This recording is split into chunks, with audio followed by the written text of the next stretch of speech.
دەزانم لە ناوچەی جای هەرێم هاتوون، ئەوانەی لە دوورەوە هاتوون زۆر بەخێر بێن، ئەوانەی لە نزیکیشەوە هاتوون دیسان بەخێر بێن. خۆشحاڵم کە ئەمڕۆ ئەو دەرفەتە هەیە بۆ ئەوەی لە نزیکەوە گفتوگویەک لەسەر ئەم چەند ساڵەی ڕابردووی حکومڕانی لە هەرێمی کوردستان بکەین و ئەگەر پرسیاریشتان هەیە من ئامادەم زۆر بە ڕاشکاوی وەڵامی هەموو پرسیارەکانی ئێوەش دەمەوە. پێشێکی دەمەوێت باس بکەم کە لە سەرەتای دەست بەکاربوونی ئەم کابینەیە ئومێدێکی زۆرمان هەبوو کە بە سیستەمێکی توکمەی ڕیفۆرم بتوانین کاری زۆر باش بکەین و ئەو شتە باشانەی کە کراون درێژەیان پێ بدەین و ئەو شتانەش کە نوقسانیان هەیە یان پێویستیان بە کاری زیاترە ئێمە بتوانین باشتریان بکەین. دوایەوە هەستم کرد کە لە زۆر سەکتەر و بواری حکومڕانیدا زۆر شت هەیە کە بەجددی نوقسانە، نەک تەنیا ڕیفۆرم بەشیەوە ناکە بەڵکو لە سەرەتاوە لە بنەڕەتدا دەبووایە زۆر شت دروست بکەین. بۆ نمونە من ئومێدێکی زۆرم بەوە هەیە کە سیستمی بە ئەلکترۆنیکردن و بە دیجیتالکردنی شێوازی حکومڕانی کاراسانیەکی زۆر دەکا، هەم بۆ حکوومەت هەم بۆ هاوڵاتی. بەڵام لە زۆر شوێن ئەو داتابیسە هەروجودی نەبووە، لە زۆر سەکتەرەکانی حکومڕانی داتابیس هەروجودی نەبووە. بۆیە من تیمی تایبەتم دەستنیشان کرد کە لەگەڵ هەموو وەزارەتەکان کار بکەن تاکو ئەو داتابیسە دروست بکرێت، چونکە ئەگەر ژمارەت پێبێ و بزانیت چی کراوە و پێویستی بە چیمان هەیە دەتوانین ئەو وەختە بڕیارێکی دروستریش بدەین. لەبەرەوە هەوڵێکی زۆرماندا ئێمە شێوازی بە ئەلکترۆنیکردنی بە تایبەتی ئەو خزمەت گوزاریانەی کە هاوڵاتیان پێویستی سەرەکیان پێەتی دەست پێ بکەین تاکو بتوانین بەرچاوڕوونیەکی زیاترمان هەبێ و کاتیش گرنگە هەم بۆ حکوومەت هەم بۆ هاوڵاتی کە کات بە فیڕۆ نەدەین. لە زۆر شت سەرکەوتنی باشمان بەدەستێنا، شتی باشیش کرا، بەڵام هەمووتانیش دەزانن ئێمە زۆر شانسمان نەبوو کە پەتای کۆرۆنا لە سەرەتای کابینەوە زۆر بە فراوانی بڵاو بوویەوە بۆ ماوەیەکی دوور و درێژ نەمانتوانی وەکو پێویست کارەکان ڕاپەڕینین. جوولەی بازرگانی وەستا و نرخی فرۆشتنی نەوت و ئەوانەش زۆر دابەزی کە ئەمانە هەمویان کاریگەریەکی نەرێنیان لەسەر پێشخستنی ئابووری وڵاتەکەمانی کرد. لە هەمان کاتدا چەندین کێشە و چەلەنجی تریش هەبووە کە ئێمە ڕوبەڕووی بووینەوە و کە ئەم قەیرانانە هەمویان کاریگەری ڕاستەوخۆیان لەسەر بژێوی ژیانی خەڵکیشە بووە. سەرەڕای ئەوە ئێمە بەردەوام بووین لەوەی کە ڕوبەڕووی قەیرانەکان ببینەوە، بتوانین چارەسەری گونجاو لە کاتی گونجاودا بۆیان بدۆزینەوە. و من لێرەوە جێخۆیەتی سوپاسێکی بێپایانی هاوڵاتیانی کوردستان بکەم کە بە ڕاستی زۆر پاڵپشت و هاوکار بوون لەوەی کە سەبریان کێشە لەگەڵمان وەستان، بڕوایان پێمان بوو و حکوومەتەکەی ئێمە بە حکوومەتی خۆیان زانی، ئێمەیان بە خزمەتکاری خۆیان قبول کرد. ئەمە جێی شانازیە بۆ من کە بتوانین جێی متمانەی خەڵکی کوردستان بین لە هەموو دەڤەرەکان و لە هەموو شار و شارشکەکان. ئەمە گەورەترین دەستکەوتە بۆ هەر حکوومەتێک کە هاوڵاتی ئەو متمانەی کە پێویستە بە حکوومەتەکەی خۆی هەبێت. لێرە دەزانم کە نوقسانی هەبووە، دەزانم کەم و کورتی زۆر هەبووە، بەڵام زۆر لەو شتانە خەتای ئێمە نەبووە. هەندێک لەو قەیرانانە دروست کراوە، بەشێکی لەسەر راستی ناوخۆ یاخود بڵێم ئەو کەسانەی کە بەرژەوەندیەکانیان لێدرا یان هەستیان بە مەترسی دەکرد کەوتنە جوڵەی دژایەتیکردنی ئەم حکوومەتە و بەشێکیشی لە دەرەوەی حکوومەتی هەرێمی کوردستان هەوڵی زۆر درا بۆ ئەوەی فشاری ئابووری، فشاری یاسایی، فشاری ئەمنی بۆ ئەم حکوومەتە بێنن تاکو نەتوانین لە ئەرکەکانماندا سەرکەوتوو بین. سەرەڕای ئەوەش لەخوا بە زیاد بێ بە هەوڵ و قوەتی خوا و پشتیوانی هەمووتان ئێمە توانیمان سەرکەوین بەسەر ئەو قەیرانانەوە ئەو ئاستەنگانە. ئێستاش ئێمە لە مەرحەلەیەکین من دەتوانم پێتان بڵێم زۆر لەو قەیرانانە تێپەڕێون، بەڵام هێشتاش ماوە کە ئێمە بتوانین بەیەکەوە لەگەڵ ئێوە ڕوبەڕووی ئەو چەلەنجانەی داهاتوش ببینەوە ئینشاءڵڵا. ئەوەی گرنگە بابەتی بژێوی خەڵکە، بابەتی خزمەت گوزاریە بۆ هاوڵاتیان لە زۆر سێکتەرەکان پێشکەوتنی باش کراوە و هاوکاری باشی ئەو سێکتەرە خزمەت گوزاریانە کراوە تاکو بتوانن زیاتر لە نزیکەوە لە ئازاری خەڵک تێبگەن و بتوانن ئەو خزمەت گوزاریانە تا ئاستی گوند و دێ و شار و شارژکەکان ببن. بابەتی موچە بابەتێکی سەرەکی بووە سەرڕای ئەوەی کە زۆر جار دەبینین لەوانەیە بە قسەی ناحەزانیش بێ دەڵێن موچە نەدراوە بەڵام من دەتوانم بە دڵنیایەوە بڵێم کە لەم کابینەیە هەموو موچەکان دراون هەرچەندە هەندێک جار تۆزێ دووە کەوتووە بەڵام ئێمە سەرڕای ئەو هەموو قەیرانانە و ئەو هەموو کێشە و گرفتانەیە کە بۆ کابینەکەشمان دروست کرا بەڵام توانیمان کە موچەکان بدەین بە هاوڵاتیان و سپاسی هاوڵاتیانش دەکەم کە زۆر جار پشویان درێژ بووە و تحملی ئەوەیان کردووە. ئێمە بەردەوام دەبین لەوەی کە لەگەڵ حکوومەتی فدرالیش لەسەر ئەو خاڵانەیە کە تاکو ئێستا ناکۆکن یاخود تاکو ئێستا نەمانتوانیوە چارەسەری گونجاویان بۆ بدۆزینەوە بەردەوام دەبین. نیەتی هەرێم نیەتێکی پاک بووە هەمووتان لەوانە بینیوتان بێ بیستوتانە کە ئێمە تا چەند نەرمیمان نواندووە و هەوڵی ئەومان داوە کێشەکانمان لەگەڵ حکوومەتی فدرالی چارەسەر بکەین بەڵام شتێک ئێمە هەمیشە داکۆکی لێ دەکەین ئەویش پاراستنی مافە دەستوریەکانی خەڵکی هەرێمی کوردستانە نەبوو من و نەبوو هیچ کەسێکی تر گونجاو نییە لە جیاتی خەڵکی کوردستان بڕیاری ئەوە بدا کە واز لە مافە دەستوریەکانی ئەو خەڵکە بێنێ ئەمە مافی ئێوەیە کەس حەقی ئەوەی نییە واز لە مافەکانی ئێوە بینی بەردەوام دەبین لە داکۆکیکردن لە مافەکانی ئێوە بەڵام لە ڕێگەی گونجاو دەگەڕێن ئێمە بە شێوازێک بتوانین بە شێوەیەکی ئاشتیانە هەموو ئەو کێشە و گرفتانە لەگەڵ حکوومەتی فدرالیش چارەسەر بکەین لە چوارچێوەی ئەو دەستورەی کە مافەکانمان تیادا دیاری کراون. من دڵنیامەوە پرسیارتان زۆرە لەوانەیە قسەش زۆر بێ بەڵام لێرە دەوەستم ڕێگە دەدام ئەگەر ئێوە کەستم پرسیارتان هەبێ زیاتر وەڵامی پرسیارەکانی ئێوە بدەمەوە تاکو هەر من بەردەوام بم. جارێکی تر سپاس بۆ هاتنتان و دەستخۆشتان لێ دەکەم زۆر مەمنون بۆ بەشداربوونتان. من فەرمان کاکەیم لە کەرکووک هاتووم بەخێروی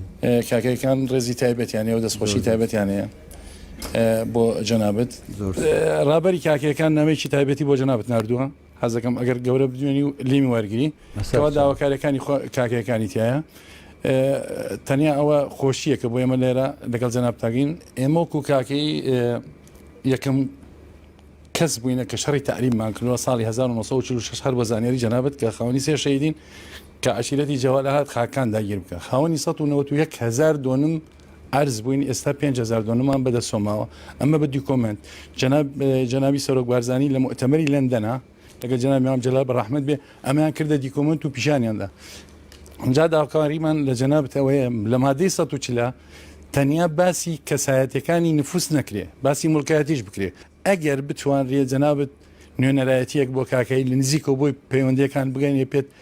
هەر کەسێک لە مۆزەفەکانی خۆدانی بۆ ئەو مۆزوعەوە و یان 3 مانگزارێت 4 مانگزارێت کۆبنەوەیان پێ بکەیت چاو پێکەوتنێکی کەرگوویەکان بگەین کەرگوویەکان بێنازن زۆر سپاس دەکەم جەناب سەرۆک زۆر سپاس بۆ سوال و تێبینیەکانی جەنابەت پێش هەموو شتێک من دەمەوێتەوە بڵێم کە ناکرێ بڵێن ناوچەی دابڕاو ناوچەی دابڕێنراو چکە ئەمە بە هەست و خواستی ئێمە نەبووە و بە هیچ شێوەیەک ئێمە دام بەوە دانانین کە ئەو ناوچانە ناوچەی کوردستانی نین جەنابەت ڕاست دەفەرمووی و هەوڵی زۆر درە لە مادەی 140 لە دەستور کە چارەسەری ئەو ناوچانە بکرێ بە شێوازێکی دەستوری کە دیارە بە سێ فەیزی جیا دەبوایە تاکو ئێستا چارەسەری ئەم شتانە بکرێ بەڵام بەداخەوە عەقلیەتی داگیرکاری و شۆفینی و خۆسەپاندن و گۆڕینی دیموگرافی ناوچەکە هێشتا لەلایەن هەندێک کەس زاڵ و باوە بۆیە ئەمە پێویستی بە ئەوەیە کە هەموو چین و توێژەکان هەموو حزبە سیاسیەکان هەموو خەڵکی کوردستان بەیەکەوە بەرگری لە ناسنامەی نەتەوەیی و نیشتیمانی و خاکی خۆیان بکەن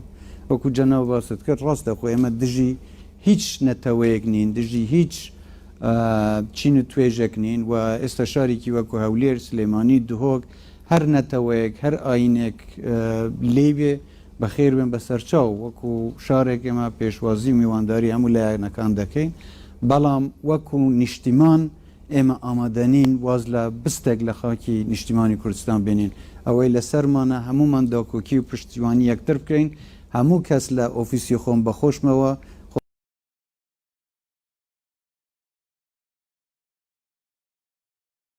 بۆ باشترکردنی ژیانی ئێوە هەموو کەرکووکیەکان هەموو خەڵکی کوردستان ئەوەی پێمان بکرێ دەیکەین هەندێکی ئەوەی لە دەستەڵاتی ئێمەیە بێگومان تاکو ئێستاش تەکسیریمان نەکردووە هەندێک شت پێویستە دیسان لەگەڵ حکوومەتی فدرالی بگەینە ئەنجام تاکو چارەسەرێکی بنەڕەتی ئەم ناوچانە بدۆزرێتەوە. سڵاوت لێ بێسەر وەگیان من سەبرێ حەمە من عەبدوڵا محەمەدم دانیشتی کەلارم خۆم ئیستە ئیمڕۆ هاتوومە بۆیرە بەس بەکریەکاری بەسەر بەرزی و ئەژیم بەس سەیری دەستم کە هەمی سەیری پەنجەکانم کە زۆر سپاس زۆر زۆر بەخێر بێ خوشکی بەڕێسێوە بنەماڵەی ئەنفال بنەماڵەی شەهیدان بە حقیقەت حەقتان بەسەر هەموو خەڵکی کوردستانەوە هەیە نەک تەنیای حکوومەت و حکوومەت ئەوەی پێی بکرێ لە سەرشانی بێ بۆ ئاسانکاری بژێوی ژیانی ئێوە ئەبێ درێغی نەکە هەندێک شت هەیە ئەبێ ئێمە تۆزێ دقیق بین لەوەی کە بزانین کێ خەتابارە بەرامبەر بەو هەموو تاوانانەی کە بەرامبەر بە خەڵکی کوردستان کراوە و کێ خاوەنی ئەو خەڵکەیە کە بە پیر داواکاریەکانیاوە بچێ من حەزەکەم لێرە ئەو دوو خاڵە لە یەک جیا بکەینەوە ئەم هەموو تاوانانەی کە دەرحەق بە خەڵکی کوردستان کراوە بە تایبەتی بنەماڵەی سەربەرزی شەهیدانی ئەنفال ئەم حکوومەت و ڕژێمانەی پێشووتری حکوومەتی عێراق بوون کە بە هەموو جۆرێک ویستوانە کە وەکو نەتەوە هەر نەمینین ینی ئەوەی پێیان کراوە کردویانە ئێستاش بەردەوام بوونی پەیوەندیەکانی ئێمە لەگەڵ حکوومەتی فدرالی عێراقەوەیە کە دان بەو تاوانانەدا بنێن و قەرەبۆی ئەو ئەنفالانە بکەنەوە کە ڕژێمەکانی پێشووتر بوونەتە هۆکاری ئەنجامدانی ئەو تاوانانە بەداخەوە ئەوەندەی کە هەندێک لایانی سیاسی خەریکی ئەوان ڕۆی تۆمەت و گلەیی لە خۆمان و لە حکوومەتەکانی خۆمان بکەنەوە ئەوەندە ڕوو لە حکوومەتەکانی بەغدا و ئەو ڕژێمانەی پێشووتر کە ئەم تاوانان ئەنجامداوە ڕوبەڕوویە ناکەنەوە ئەمانە تاوانێکن تاوانی جینۆسایدە دشت بە نەتەوەی کراوە پێویستە هەمومان داوای ئەو مافە لەو حکوومەت و لەو ڕژێم و لەو دەستەڵاتانە بکەینەوە کە بەرامبەر بە خەڵکی ئێمە ئەم تاوانانەی ئەنجامداوە بەڵام سەرڕای ئەوەش من ناڵم ئەوەی ئێستا ئێمە بتوانین وەکو خوشک و برای یەکتر وەکو خاوەنی یەکتر وەکو حکوومەتی ئەو ناوچەیە پێویستە هەموو داواکاریەکانی ئێوە لە بەرچاو بگیرێ بێگومان ئێوە مستحقی ئەوەن زۆر زۆر لەوەی کە هەیە زیاتر بۆتان من سەرەتا دەستخۆشی لە جەنابتانەکەم بۆ ئەم دەرفەتە وەلیەشت ناشارمە من کەسێکم لەو کەسانی کە زۆر ناومێت ببووم بەس ئەو ستافە جوانم بینی بەڕاستی لە هەموو دەنگ و ڕەنگەکان بەبێ جیاوازی ئایدیا لەم پرۆسا کارەکەن دەستخۆشیتان لیەکەم سوپاسی ئەوانی شەکەم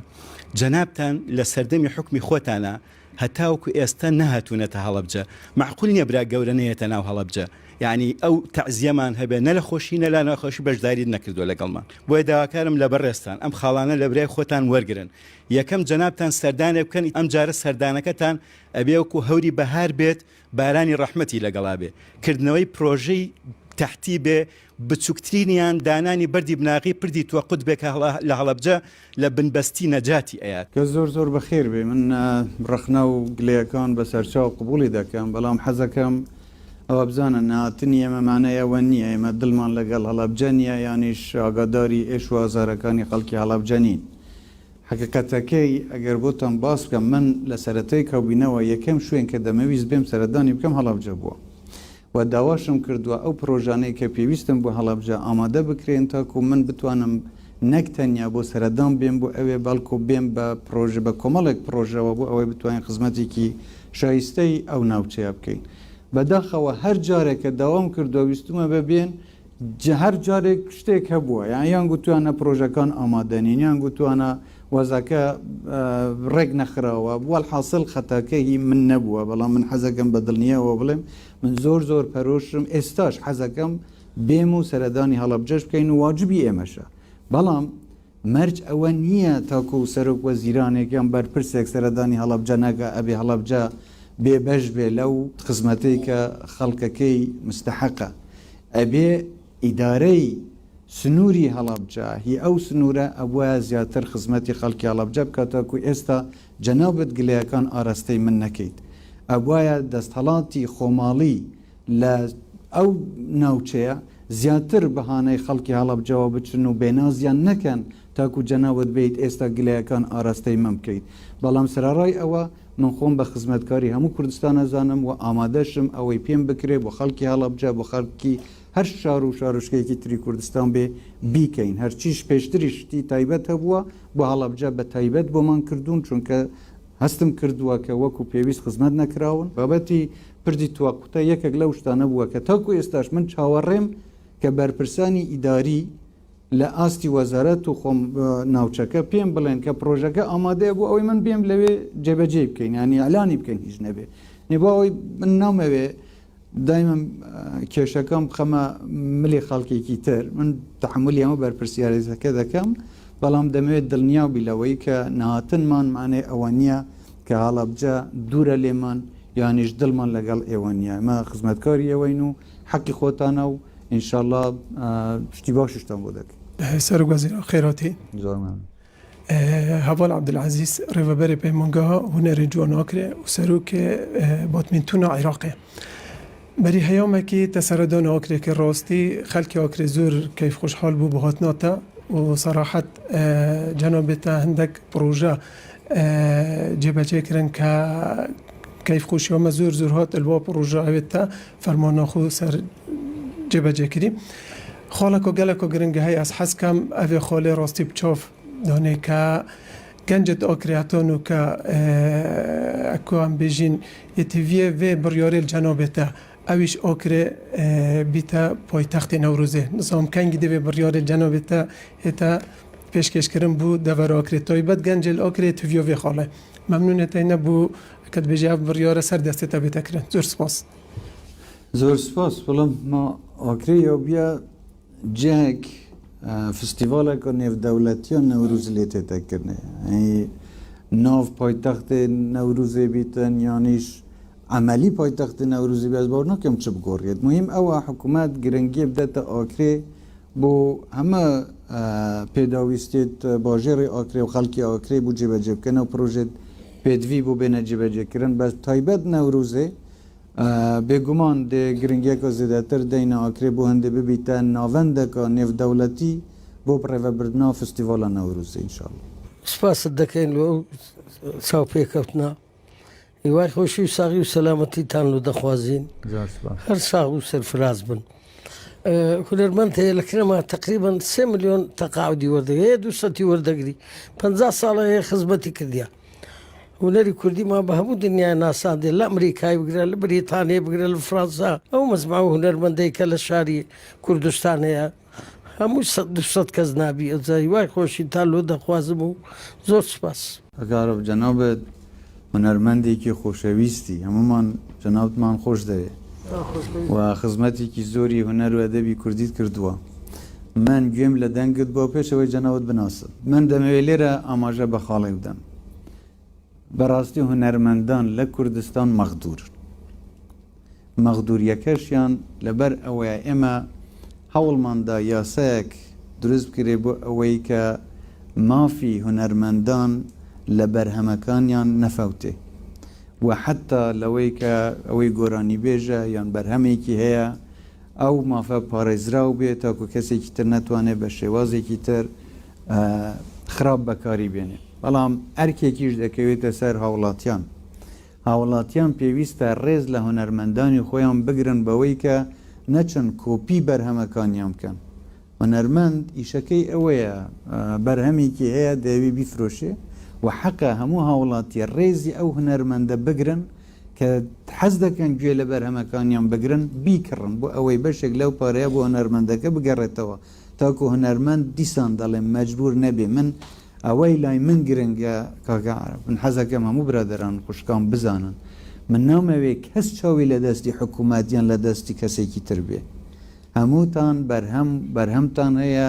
ئیتر چ بەرهەمی هونەری بێ چ بەرهەمی کاری بێ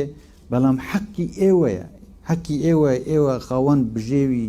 بژێوێکی وابن ژیانێکی وابن شایستەی ئێوە بێ پێویست نەبێ چاوتەن لەوە بێ حکوومەت یارمەتی هونەرمەند بداگینە هونەرمەند نەتوانێ خۆی بژێنێ سەرڕای ئەوەش من حەزەکەم بزانم کام هونەرمەندە کە مەغدورە خزمەت نەکراوە پێویستی بە هاوکاری زیاترە دواتر ئێمە پێدەچوونەوەی پێدا دەکەین و ناوێ هونەرمەند ئەو هەستە ناخۆشەی لا دروست بێ. مقدمی هاتسۆ یوسف تەڵعات ڕەضا لە هاتوچۆی هەولێر ئەفسەر لە ڕێخستنی شەقام سەیدی لە سەردەمی کابینەی بەڕێستان گرنگێکی زۆرتان بە ڕەوشی هاتوچۆ داوە وەک دروستکردنی شەقام و ڕێگای نوێ هەروها نۆژەنکردنەوەی شەقامە کۆنەکان ئەوە جێگەی دڵخۆشیە بۆ هەموو هاونیشتیمانیان و هاوڵاتیان و شوێران بۆیە لێرە داوە لە بەڕێستان دەکەم زیاتر گرنگی بە کەرتی هاتوچۆ بدەن بە تایبەتی لە شاری هەولێر چونکە ڕێژەی ئۆتۆمبیل ڕۆژانە لە زیادبووندایە وا بڕوات تاکو و ساڵانێکی تر لە شەقام تووشی خنکانی ئۆتۆمبیل دەبێت بۆیە داوە لە بەڕێستان دەکەم چارەسەرێک بۆ ئەو هاوردەکردنی ئۆتۆمبیلانە دابنرێت. سپاس. زۆر سپاس پێشنیارێکی بەجێ ئینشەڵا لەگەڵ لاەنە پەیوەنددارەکان قسە دەکەینەوە بزانین چۆن ئەو بابەتە ڕێک بخرێ بەڵام هەر قسەکەی جەنابەت ئاماژەیەکی زۆر ڕوونە بەوەی کە وەزی هەرێمی کوردستان لە چاستێکە چونکە بوونی ژمارەیەکی زۆری ئۆتۆمۆبیل لە کوردستان دیارە خەڵک توانای کڕینی ئۆتۆمۆبیلی هەیە کە ئەمەش جێی دڵخۆشیە کە خەڵک بتوانێت لە ئاستێکی بەرزی ژیاندا بێتن بەرحاڵ ئەو شتانە پێویستن باشتر ڕێک بخرێت لەگەڵ وەزارەتە پەیوەنددارەکان قسەی پێویستی لەسەر دەکەین بەسەر چاو. من ناوم ئەسکەندەر حەیدرە دانیشتووی گوندی گایزم ناسراوم بە زووتیارە نمونەکەی ئەولێرێ زۆر سوپاسی جەنابیش دەکەم بۆ ڕێخستنی کەرتی کوشتتوکاڵ من دەیرەوە داوا لە جەنابەت دەکەم زیاتر کەرتی کوشتتوکاڵ بە قوت بکەین کەرتی کوشتتوکاڵ ئابوورێکی نەبراوەی وڵاتە ئێستاش هەندێک لە بەروبوومەکانم لێرە ئامادەیە و کە جەنابیشت ببینی و زووتیار دوو داواکاری هەیە یەکەم بە بازارکردنی بەرهەمەکەی دووەمینیش ئەو پێداویستەی کە بەکاردێنی بۆ کوشتتوکاڵ بۆی هەرزان کرێ دەستخۆشی لە هەموو خوشک و برا بە ڕێزانە دەکەم زۆر خۆشحاڵم کە لێرەوە دایان بینم و لە نزیکەوە لەگە جەنابەت زۆر سپاس پیرۆزە ئینشەڵڵا لەخۆ بە زیاد بێ بەرەمەکانت ڕۆژ بە ڕۆژ زیاتر بێ زۆر خوشحاڵم کە دەبینم بەرهەمی کوشتتوکاڵی لە هەرێمی کوردستان ڕۆژ بە ڕۆژ بەرەو زیاد بوونە ئەماش بەشێکە لەو سیاست و پرۆژەی کە ئێمە لەم کابینەیە هەمان بووە کە گرنگی بە کەرتی کوشتتوکاڵ بدەین وەکو سەرچاوەیەکی بەردەوام بۆ داهات لە کوردستان ئێمە هەوڵێکی زۆرماندا تاکو بتوانین بازارێکی دەرەکی بۆ بەرهەمە کوشتتوکاڵیەکان یاریمی کوردستان دروست بکەین کە لەخوا بە زیاد بێ ساڵی ڕابردوو توانیمان بۆ یەکەم جار بە شێوازێکی فەرمی بتوانین بەرهەمە کوشتتوکاڵیەکان یاریمی کوردستان هەناردەی دەرێ بکەین کە بۆ وڵاتانی کەندا و ناردمان و لە زۆر مەجالدا بۆ وڵاتانی ئەوروپاش بەرهەمە ناوخۆیەکانی هەرێم ئێمە هەناردەی دەرێ دەکەین دروستکردنی فرسەت بۆ ئەوەی جوتیار خەمی ئەوەی نەبێ بەرهەمەکانی خۆی ساغ بکاتەوە ئەمە هەنگاوێکی زۆر گرنگە بۆ هاندانی جوتیار تاکو بەرهەمەکانی خۆی زیاد بکە لەلایەکەوە پێویستیمان بە ستۆرەجی زیاترەیە تاکو جوتیار ئیتر لای خۆی خەمیاوەی نەبێت چی لە بەرهەمەکەی بکە لایەنێکە بێ بەرهەمەکانی وەربگرێت دوایی ئەم بەرهەمە بۆ پێداویستی ناوخۆیی بەکاردێ هەناردەی دەرێ دەکرێت ئەم مەراحلانە هەمووی بە دوای خۆیدا دێن من هاوڕام 100% لەگەڵ جەنابێت کە کشتتوکاڵ بنەمایەکی سەرەکیە بۆ پێشخستنی ئابووری کوردستان بۆ پێشخستنی پیشەسازی بۆ پێشخستنی تیجارە لەگەڵ وڵاتانی تری دەرەوە و بێگومان یەکێک لە خاڵە هەرە گرنگەکان کە خۆم زۆر بایەخی پێدەدەم ئەوەیە کە چۆن ئێمە بتوانین هاوکاری و پاڵپشتی جوتیاران بدەین لێرەدا دەمەوێ خاڵێک ئاماژە پێ بدەم کە بە حەڵەت تێکنەگەیشتنێک دروست نەبێ یارمەتیدانی جوتیار لەلایەن حکوومەتەوە بەشێکە لەلایەکی ترەوە پارێزگاریکردن لە نرخ لەسەر هاوڵاتیش ئەرکی لەکەی تری ئەرکی حکوومەتە کە چۆن نرخ لەسەر هاوڵاتیان زیاد نەکرێت لە بابەتی هاوەردەکردنی بەرهەمەکانی دەرەوەیە یارمەتیدانی جوتیارە ئەم ساڵ بە تەماین هەنارە سێوە ترەیە هەژیرە انشاءله هەنگوینە ئەم جۆرەشتان هەمووی اینجا تاکو زیاتر بکرێ دەتوانێت زیاتر هەنار دەبێت. سڵاو جەنابی سەرۆکە وەزیران، من وەکو مامۆستایە گەبڕۆ بەشداریم کردووە لە سێکتەری پەروەردەوە هاتووم و بە تایبەتتر مامۆستایانی دەرەوەی شاروە گوندە دوورەکان وەک چۆن لە ناو شارەکانە ئاستی پەروەردە زۆر بەرزە هەوڵێک بدرێت کە قوتابخانەکان لە دەرەوەی شاریش وایان لێ بکرێت کە ئاستیان بەرز بکرێتەوە و بهێنرێنە ئاستێک کە بتوانرێوەکو ناوشارەکان خزمەتی قوتابی بکرێت لەوێش. سپاس بۆ جەنابێت بەحقەتەوە ئەو مامۆستانەی کە بە تایبەتی لە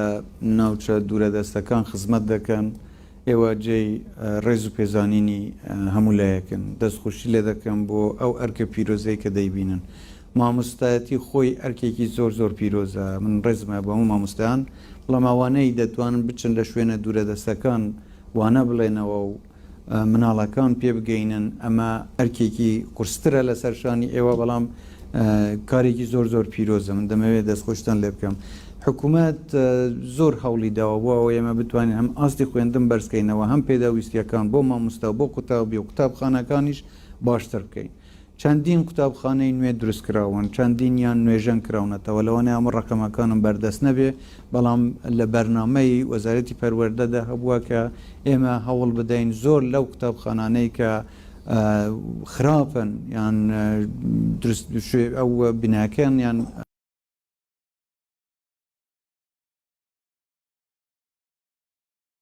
نوێ تێدا دروست بکرێ ئەمە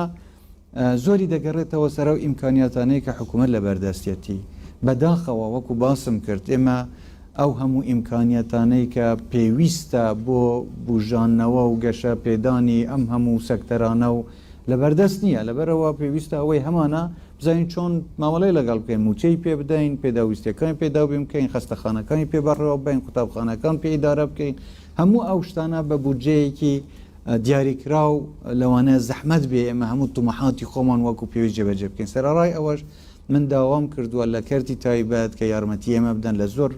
بواریشدا یارمەتیان داوین لە دروستکردنی قوتابخانەیە دابینکردنی پێداویستیەکانە لێرە جێخۆیەتی مسپاسیان بکەم بۆ ئەو هاوکاریە و پشتیوانیانەی کە کردویانە. لە لایەکی ترەوە ئێمە هەوڵی ئەوەمان داوە کە ڕاهێنان بە مامۆستایان بکرێ ئەوەی من بیستمە لە وەزارەتی پەروەردە بەرنمەیانە لە ساڵی 2023 تا ساڵی 2030 لە مانگی نۆی ئەم ساڵەوە ئەم بەرنامەیە بخرێتە کار کەواتە ڕاهێنان بە ئاستی مامۆستایان بکرێت تاکۆ بە شێوەیەکی باشتر بە ستانداردێکی پێشکەوتوتر ینی ئاستێکی پێشکەوتوتر ئەو بابەتی پەروەردە بخرێتە کار و گرنگی زیاتری پێ بدرێ. بەڕێسەرۆکی حکوومەت من شەنگ خەلیل خوێندکاری کۆلیژی پزیشکی زانکۆی سلێمانیم. سەرتا زۆر سپاسانەکەم کە ئامادەن بەبێ هیچ فلترێک وەڵامی پرسیارەکانمان ئەمدەنەوە. وەک ئەزانین لە ناوچەکانی دەوروبەری شاری سلێمانی دەیان و هەزاران کارگەی چیمەت و ئاسن هەن کە زۆر نزیکن لە کێڵگە کشتتوکاڵەکان و کێڵ لە کشتتوکاڵەکانی شاری سلێمانی زۆرینەی سەوزە و میوەی هەموو کوردستان دابینەکەن واتە بەروبوومەکەی ئەچێتە هەموو ماڵێکی کوردستانەوە نەک تەنها سلێمانی کە ئەمەش وای کردووە بە بەراورد بە 10 ساڵی ڕابردوو ڕێژەی شێرپەنجە زۆر زیاتر بووە. پلانی حکوومەت چیە بۆ چارەسەرکردنی ئەم کێشەیە بۆ ئەوەی کە ئێمە ئەزانی داهاتی کارگەکان ئێجگار زۆرە بەڵام بودجەی بۆ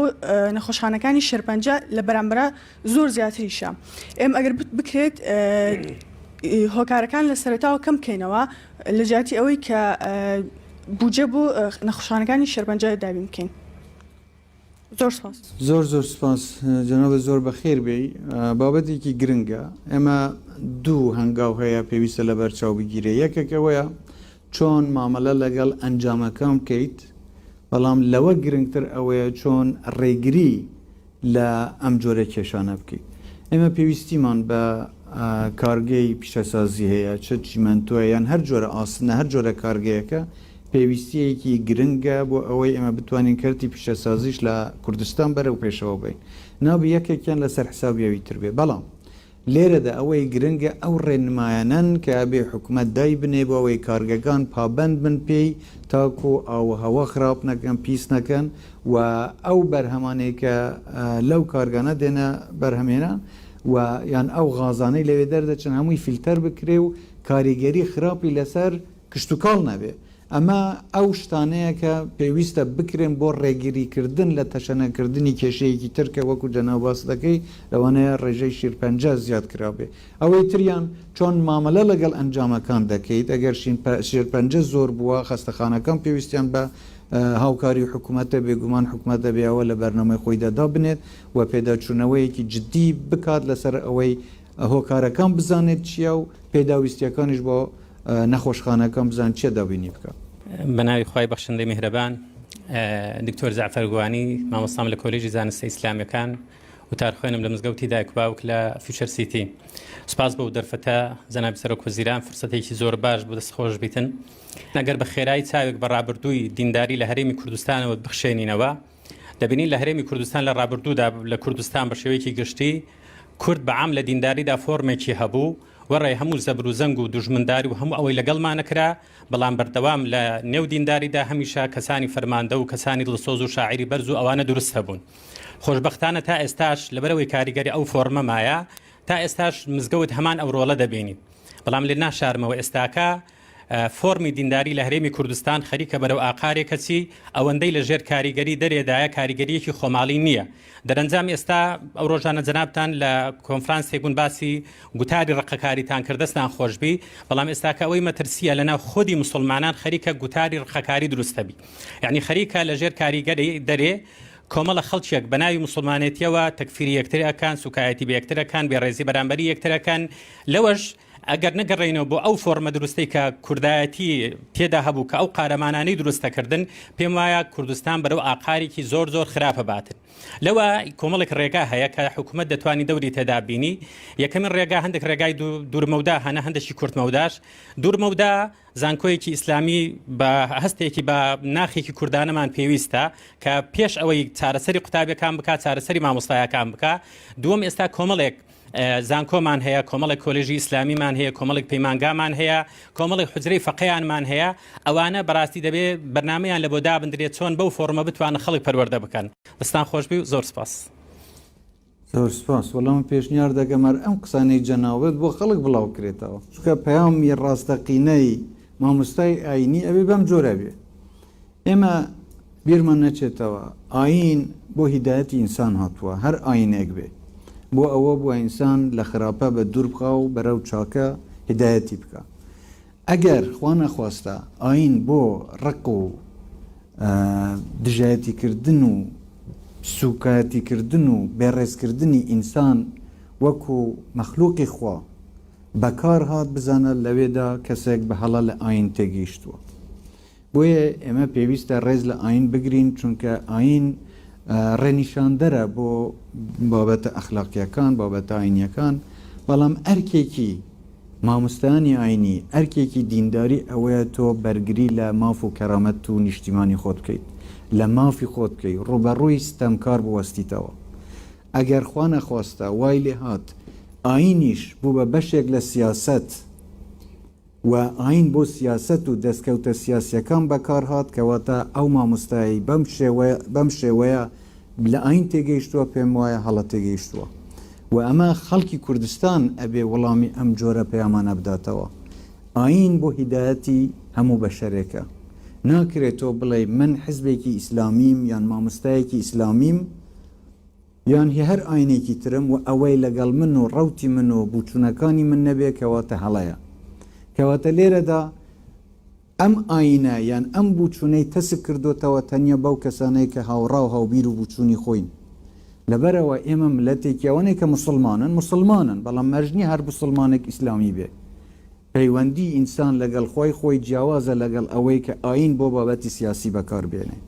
ئەو پەیامی جەنابەت پەیامێکی زۆر جوانە هیوادارم هەموو مامۆستایانی ئاینی بەم شێوازە بانگەواز بکەن و خەڵکی ئێمە لە مەترسیەکانی خراپ بەکارهێنانی ئاین تێبگەن لە هەمان کاتدا نەبوونی ئاینیش مەترسیەکی گەورەیە چونکە لەوانەیە کۆمەڵگە بە هەڵەدا بڕوا ئێمە بێگومان ڕێز لە هەموو ئاینێک دەگرین لە هەموو مامۆستایانی ئاینی دەگرین بەڵام هیوادارین مامۆستایانی ئاینی خۆیان وەڵامی ئەم جۆرە پەیام هەڵانە بدەنەوە کە پێیان وایە یان هەست دەکەن کەسانێک بە ناوی ئاین بەکاری دێن. من ئەنوەر عەلی وەگەم لە شاری کەرکووکەوە هاتووم ئێمە شارەکەمان بە زۆرترین تعریب ئێستا تیای بەردەوامە تعریبێکی بەربەڵاو بە نسبەت زەوی وزاری ئێمە هیچ جوتیاران هەمووی ئێتفا کراوە هیچ بەرهەمێکمان ناتوانین لێی بەکاربیێنین لەبەر ئەوەی تاپۆمان هەیە عقد کراون بەسەر عەرەبەکانە عەرەبەکان دێن جێچەڵمان پێەکەن لە سنوورەکە بە هەموو شێوەیەکە و بە پاڵپشتی عسکەر و ملیشیاتەکانی حەشدی شعبی بەڕاستی بەغدوریەکی زۆر گەورە لەسەر شارەکەمان و جوتیاران هەیە ئەو بەرهەمانەی کە پێشی ئەگەیەنین ناگاتە نایەلن لە هیچ بازگەیەک بە کەیفی خۆمان ساغی بکەینەوە سوپاس دەکەم زۆر سپاس وڵات جەنابەت دەست لەسەر خاڵێکدانا کە زۆر گرنگە بۆ هەمومان ئێمە دەڵێن کەرکووک دڵی کوردستانە و من دەمەوێت بە بیرتان بێنمەوە جەنابی بارزانی نەمەر شۆڕشێکی کردە قوربانی کەرکووک چونکە ئامادە نەبوو واز لە کەرکووک بێنێت هەموو شۆڕشەکەی و خۆشی کردە قوربانی بەڵام ئامادە نەبوو دام بەوەدا بنێت کە کەرکووک بەشێک نییە لە کوردستان ئێستا شێمە داکۆکی دەکەینەوە کە کەرکووک بەشێکی دانەبراوە لە کوردستان بەڵام بەداخەوە ئەو ناپاکیە کە لە 16 ئۆکتۆبەر کرا ئەم دۆخەی ئێستای لەسەر کەرکووک دروست کرد کە هەموو خەڵکی کەرکووک بە کورد و بە تورکمان و بە نەتەوەکانی تریشەوە بەداخەوە ئێستا لەژێر دەستهڵاتێکی خۆسەپێندا ژیان دەبەنە سەر بە تایبەتی جوتیارە کوردەکان من ئەزانم و ئاگادارم کە بە چ شێوازێک دژایەتی دەکرێن بە چ شێوازێک نایڵن کێلگەکانی خۆیان کشتکال تێدا بکەن بەرهەمەکانی خۆیان بدرون یان سوود لێ وەربگرن و لەسەر ئەم بابەتە حەزەکەم جەناو بزانی من چەندین جار بە تەلەفۆن یان بە دیداریش لەگەڵ سەرۆکوەزیرانی فدرالی عێراق لەگەڵ بەرز سوودانی قسەم کردووە داوام لێ کردووە کە ئەم تەعەدایە ئەم ستەما لەسەر جوتیارانی ئێمە لەو سنوورە بوەستێت چونکە هێز بەکاردێت خەڵکێکی ترکە خەڵکی ناوچەکە نییە دێنن شوێنگرەوەی خەڵکی ڕەسەنی ناوچەکە دەکەن و کەلگەکانی خەڵکی کوردیان لێدەستێنن من داوام لێ کردووە بەڵێنی پێدام کە ئەوە دەکەن تحقیق دەکەن لێکۆڵینەوە لەو بابەتە دەکەن و ئەوانەی کە ئەم جۆرە کارانەش دەکەن ڕوبەڕووی سزای یاسایی دەکەنەوە چاوەڕێن بزانین ئیجراتی حکوومەتی فدرالی چ دەبێ بەڵام لە شتێک حەزەکەم جەنابەت دڵنیاوبی تاکو ئێمە ماوبین بەخوا ئێمە واز لە کەرکووک ناهێنی بەڕێز جەنابی سەرۆک وەزیران سواز بۆ ئەم دەرفەتە من شاناو پێشڕە و پارێزەری ڕاوێژکار و چالاکوان لە بواری کەسانی خاوەن پێداویستی تایبەت بە دوو پرسیاری زۆر کورد ڕوبەڕووی جەنابتان ئەکەینەوە دیارە پرسیارەکان ڕوبەڕووی جەنابتان ئەکەینەوە لەبەرەوەی ئێمە ڕەنگە بە بینین نەتان بینین بەڵام ناخمان ڕوونە ئەزانین کە ڕوانینێکی باشتان هەیە بۆ چینی قام پێداویستە تایبەتەکان بەگشتی لە کوردستان پرسیاری یەکەم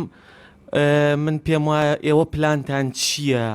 کە دەرفەتی کار لە کەرتی تایبەت بۆ کەسانی خاوەن پێداویستی تایبەت بڕەخسێنن و چۆن پاڵپشتی کارسازی خاوەن پێداویستی تایبەتە من چونکە لەو بارە کەسانی بەتوانە هەیە کە ئەتوانن کار بکەن و بابەتێکی تر کە لای من زۆر گرنگە ئەو کەسە خاوەن پێداویستە تایبەتانی کە ئەیانوێت لە ئاستی خوێندنی باڵایەک و ماستەر و دکتۆرا بخوێنن کۆمەڵێک ئاستەنگ ڕوبەڕوویان نەبێتەوە پلانتان چییە بۆ ئەوەی کە هەوڵ بدرێت ئەو ئاستەنگانە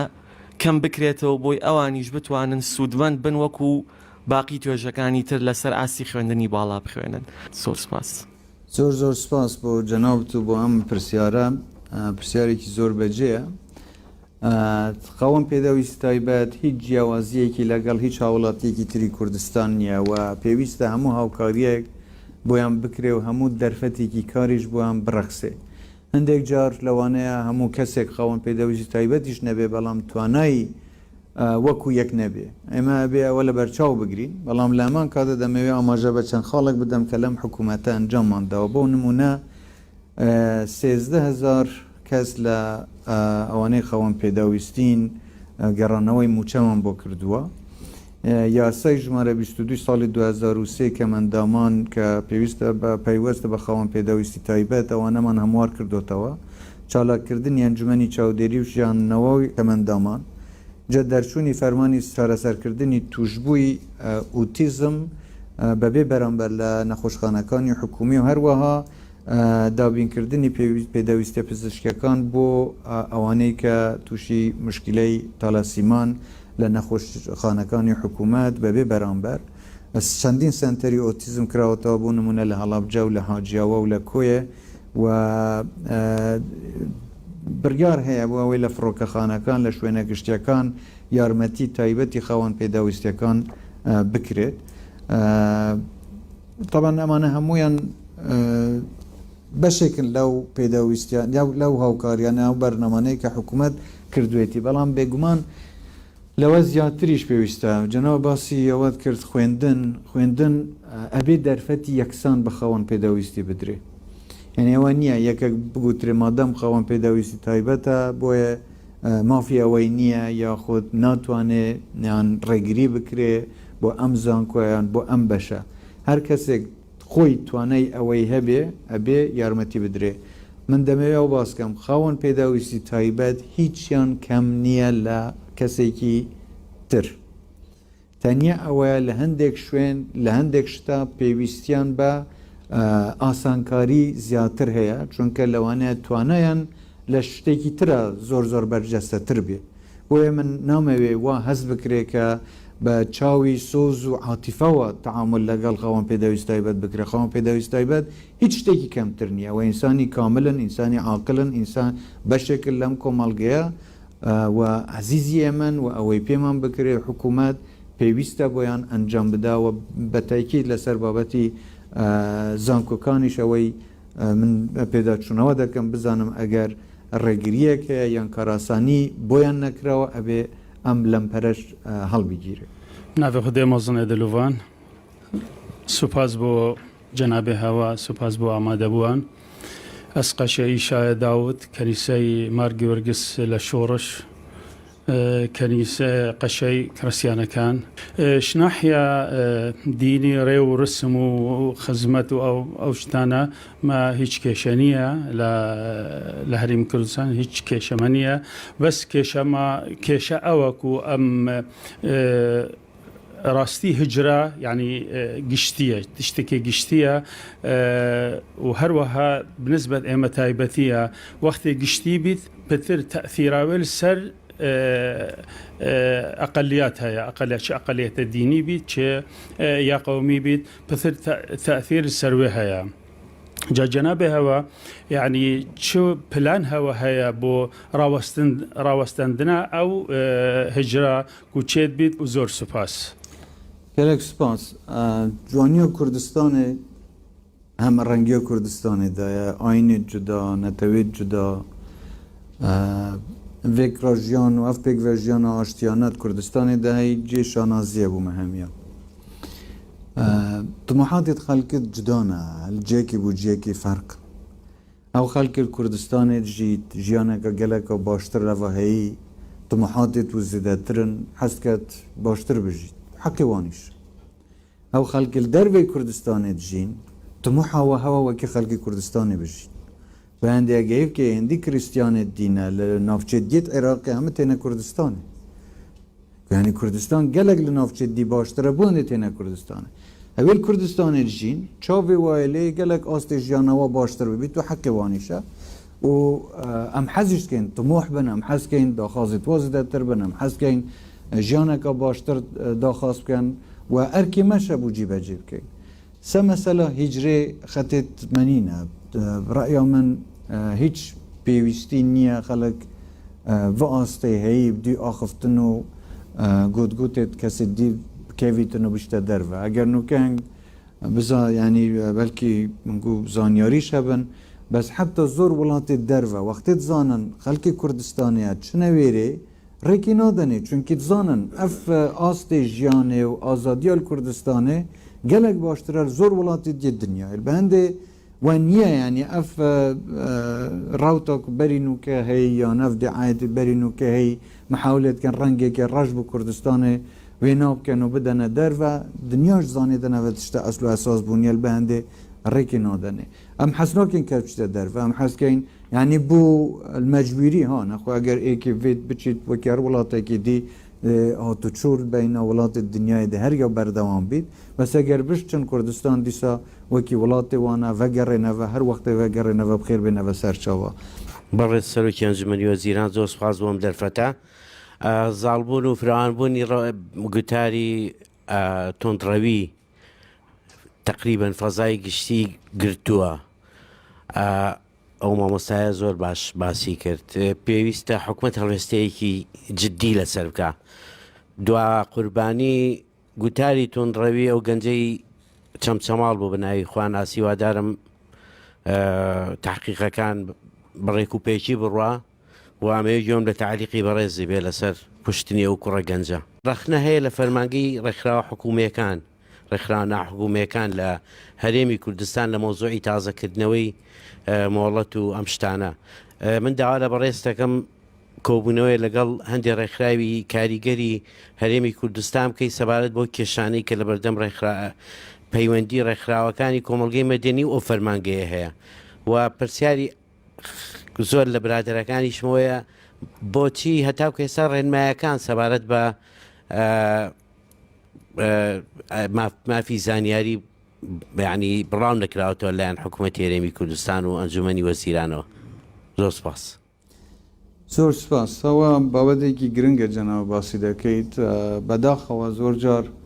دەبیستین بە نائینسافی وەسفی حکوومەتی هەرێم دەکرێت کە بە حساب بەرتەسکی ئازادی بۆ ڕۆژنامەنووسی و بۆ کۆمەڵگەی ئەو ڕێکخراوانەی کە ناحکومین لەم کاوینەدا زیادی کردو کە ئەمە بەڕاستی وان نییە چونکە شتەکان بەڕەکەم بێ ئەبێ بە حساب بێ تەنیا بە قسە و بە بەیانێک ناکرێت واقعێک بشێوێندرێ بەڵام ئەوەی جەنابەت دەیڵێ من 100% هاوڕام کە ئەبێ ئازادی ڕاداربڕین هەبێت تەبان هەموو شت چوارچێوەی خۆی هەیە هەموو شت بە پێی یاسا و بە پێی ڕێنمایی و بە پێی ئەو ئازادیانە بێ کە هەموو خەڵک حەکێتی دەری ببڕێ بەبێەوەی تەعەدا لە کەسێکی تر بکە هێ ڕێکخراوەکانیش بە هەمان شێوە من ڕاستی دەوێ ئەوەی کە وەزارەتی ڕۆشنبیریە ئەگەر خلافی یاسا بێ بە هیچ جۆرێک تەییدی هیچ ڕێنمایەک ناکەم کە بەرتەسکی ئازادی بکاتەوە یانیش خلافی ئەو بەندە یاسایە نەبن کە پێشتر هەبووە ئێمە من تەییدی ناکەمە بۆ پێ بڵێم وە لەگەڵ وەزارەتی شەبێ قسە بکەین بۆ ئەوەی ئەو ئازادیانە چۆن پێشتر برگای لەسەر دراوە بەردەوام بنەوەی بەردەوام طبعاً جەنابەت داوات کرد تعلیق لەسەر کوشتنی ئەو کوڕەگەنجە بدەم زۆر جێداخە زۆر پێی دڵگران و متەسرم هیچ کەسێک لەسەر بیرروبووچوونی خۆی تیرۆر بکرێ ئیتر هەر چۆنێک بێ پێویستە هەمومان دژی بوەستینەوە تەنیا ئەوە نییە ڕادار بڕینە بەڵکو هەر جۆرە تیرۆرێک لە هەر شوێنێکی کوردستان بێ پێویستە ئێمە هەمومان بە حکوومەت و بە کۆمەڵگەی مەدەنی و بە ڕێکخراوەکان و دژی بوەستینەوە و جورئەتی ئەوەمان هەبێ لە هەر شوێنی کوردستان بێ تاوانبار بە تاوانبار بزانین ئەوە نەبێ مەیلی ئەومان هەبێ شوێنێک زیاتر بابەتەکان زەقکەینەوە شوێنی تر بۆیان بشارینەوە لە هەموو شوێنەکانی کوردستان باسی تاوان بکرێ باسی تاوانبار بکرێ باسی مافەکان بکرێ باسی ئازادیەکان بکرێ و ئێمە بەوە جوان دەبین کە ڕێز لە یەکتری بگرین ئازادیەکان فراوانتر بکرێن و هەمووشمان هەست بە بەرپرسیارەتی بکەین لە هەر شوێنێک بین لە هەر شوێنێک بین هەست بە بەرپرسیارەتی بکەین بۆ پاراستنی ئەزمموی خۆمان بەڕێز سپاس بۆم دەرفەتە ئامانج ئەمین کاکەی شێوەکار و بزنسمان لە بواری هوەر پێم خۆش ئەمڕۆ پێشنیاریە بکەم سوود و وەرگرت لە هەموو قسانەی کە ئەمڕۆ کرا لە قسەکانی بەڕێستان و ئەو هەموو داتایە پێشنیاری دروستبوونی یەکەمین مۆزەخانەی هوەری شێوەکاری لە کوردستان بەڕاستی با مۆساباسی 6,000 مزگەوتی کرد گرنگاگە یەک مۆزەخانەی نیشتیمانیمان هەبێ بۆ مۆزەخانی نیشتیمان هەبێ من پرۆژەیەکم بە کورتی نووسیوە کە لە دوو لاپەڕەیە بە حکمی کارکردن وەکو بزنسمانێکی شێوەکاری بەداخەوە خاوەن ئێمە بەخۆشحاڵیەوە بڵێم خاوەن سەروەت و سامانێکی زۆرین لە بواری شێوەکاری و پەیکەرتاشی ئەوانە بەڵام بەداخەوە کارە هونەریەکان پرت و بڵاو بوونەتەوە لە جیهان بۆ چونکە مۆزەخانێکمان نییە کۆیان کاتەوە هیوادارم گرنگی بدرێ لە کابینەی داهات و کابینەی دەیەم ومێدەوارم ئەو مۆزەخانەیە دروست بکرێت تکایە زۆر سپاس هەر لە قسەی سەرەتایی خۆت قەنەعەتت پێکردم کە من 100% هاوڕام و تاییدی قسەکانی جەنابەت دەکەم پێویستیمان بە مۆزەخانەیەکی وا هەیە من نازانم کابینەی دەیەم کێ لە جێی من دەوی بەس ئینشاءالله بێگومان ئەوەی من پێم بکرێ و توانایی من بێ بۆ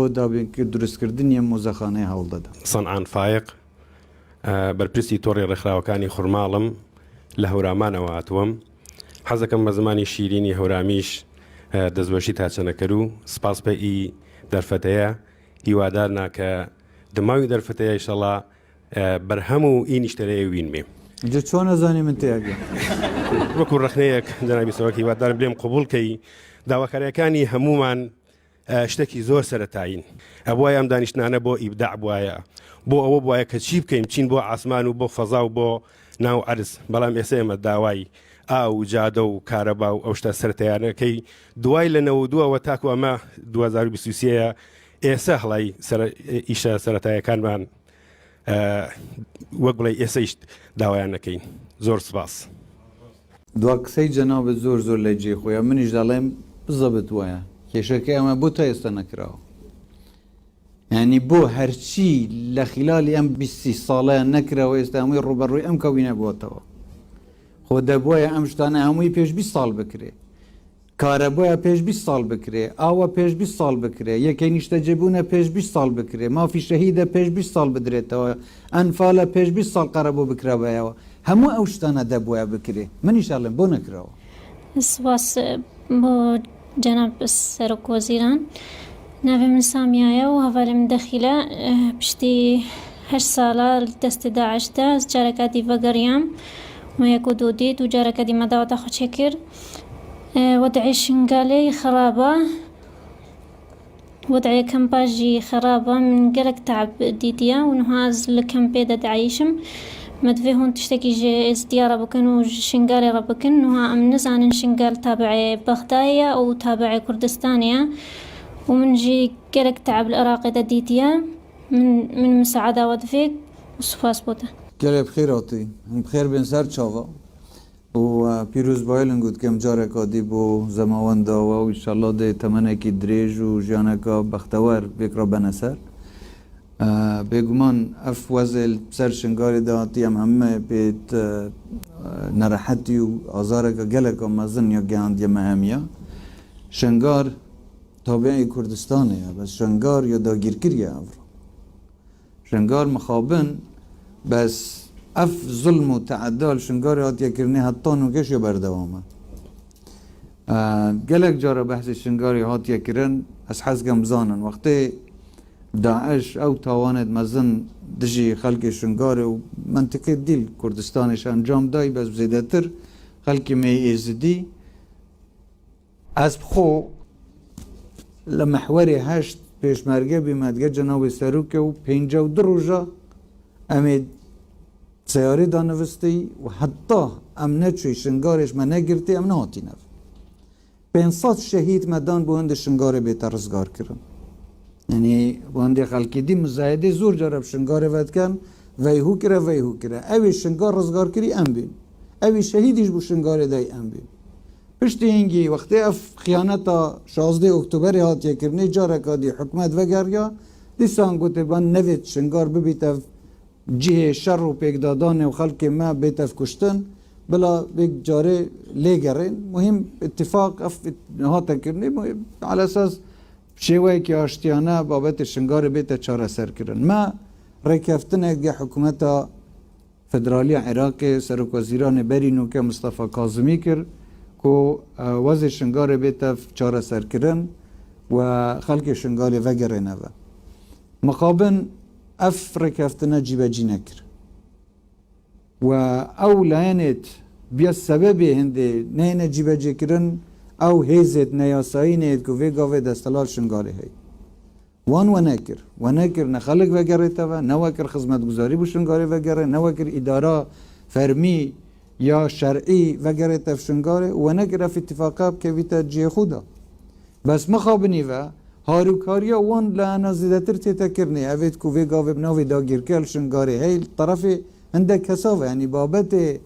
قربانيا شنگاله بابت قربانيا ازديا زور جارا لان عندك كسافه وكي بابت سياسي تتا استغلال كرن و بحقيقات دور او اخلاق السياسي كما مستيبري نوكا بحث كري ام دل ما يدي هنگودا و همنا اكيش هر گاوا كردستان مالا هنگويا يعني يونيا بيجي شنگال برايما بشكل كردستان ونهاية جدا كرني و دروج هيكش هر وگره بس مدويد وگريانا خلق شنگال بسر بلندي بي ما نويد جاركا دي بشنف بند دستهلاتا عندك كسي داگير كر آن عندك هزت نياسائي و جهودت مد بردوامن دقى حكومتا فدراليش بردوامن دقى يو انش بردوامن دقى ولاتت دوست دروش بردوامن و هنده چاوا پیچه بن هاروکاریا خلق شنگال بکن بس حتی روژه که پیویز بیتن پیدوی بیتن کردستان مالا هنگویا مزنه و انشالله ده خیر و خوشی کیف خوشی هنگو هر دو کاش ده وگر نفشنگاله انشالله برای سروکی حکومتی هرمی کردستان رزدار مسئول برزانی من بشوکی شیپت الان زود خوشحال بودم بس خوشیل لیکم با امهنگا و دموکراسی که از هجوم کیوش کانی کاملگا کوکراوت و براش کاونه لگال برستا تا تو کیوش کان مانکین نام نیگر محمد معرفه سروکی پرستاران من خوشخانه سوتاوی لسلیمانی داو کارم نبرستان دروس کردنی خوشخانه سوتاوی خیتباری جبهه کردنو با من دامز راندنی پرستاران بتایبت بون خوشخانه سوتاوی که خوشخانه کی قرصه و همان شوی خوشخانه شهر پنجاب پیس من بکار ده یوادارم بچه‌ای که مروانه و سری نخوشخانه سوتاوی کن اما پیس من بوی لگل دروس کردن که سنتری که درونی بو افرادانی که استوتین جاری کتر اما وان لبکن تکلی کامل گاب بنوا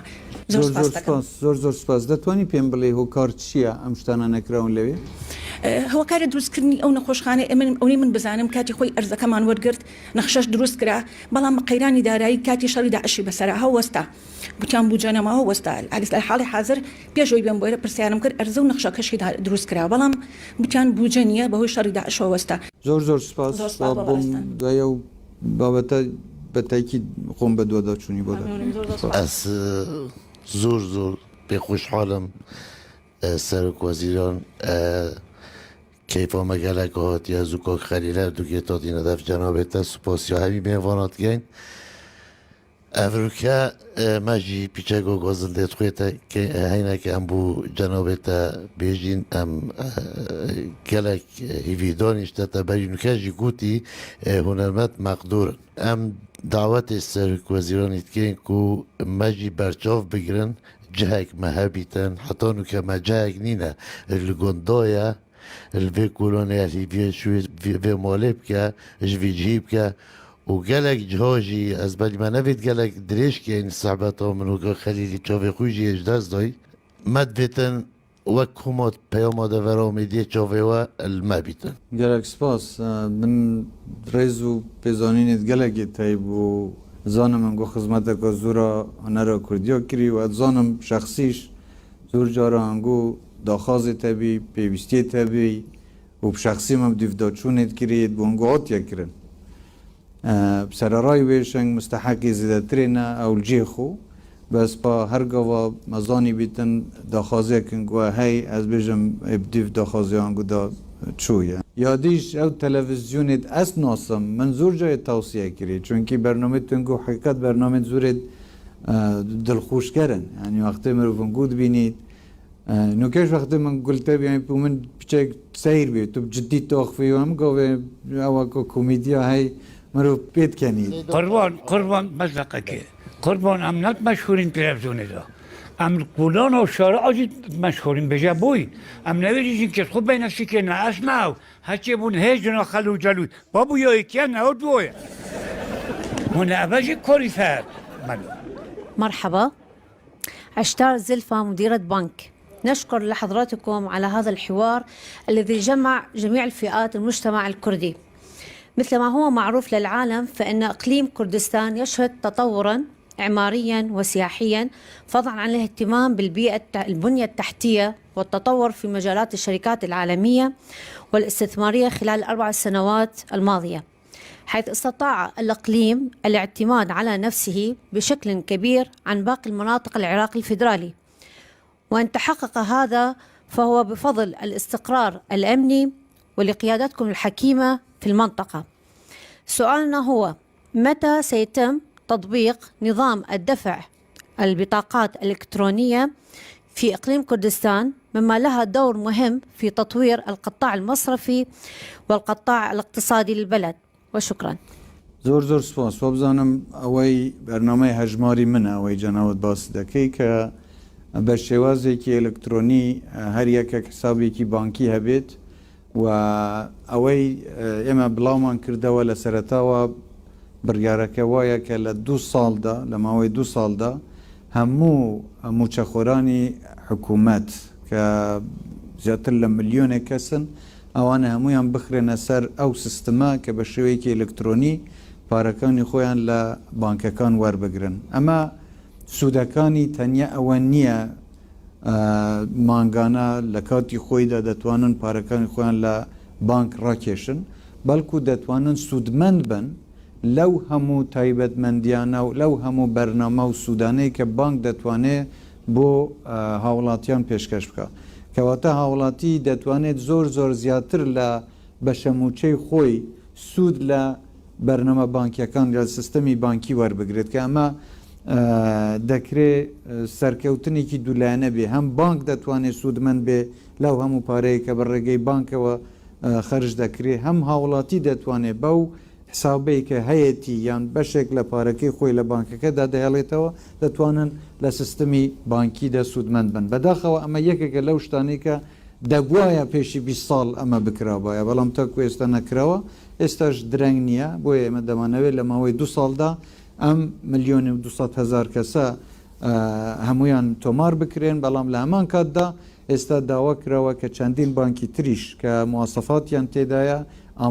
ئامادەن و توانای ئەوەیانە بتوانە و خزمەتانە پێشکەش بە خەڵک بکەن، ئەوانیش بێن و بەشدار بن. کەواتە دوای ئەوە هەموو هاوڵاتیەک حەقی ئەوەی هەیە، بەڵام ئەمە اختیاریە، یعنی هاوڵاتی بە کەیفی خۆی ئەگەر ویستی دەتوانێت بچێ حساوی بانکی بخۆی بکاتەوە کە ئەمە بێگومان دەتوانێت یارمەتیدەرێکی یەکجار باش بێت لە بژانەوەی ئابووری کوردستان. خۆتان دەزانن سیستمی بانکی پێشکەوتوو دەتوانێت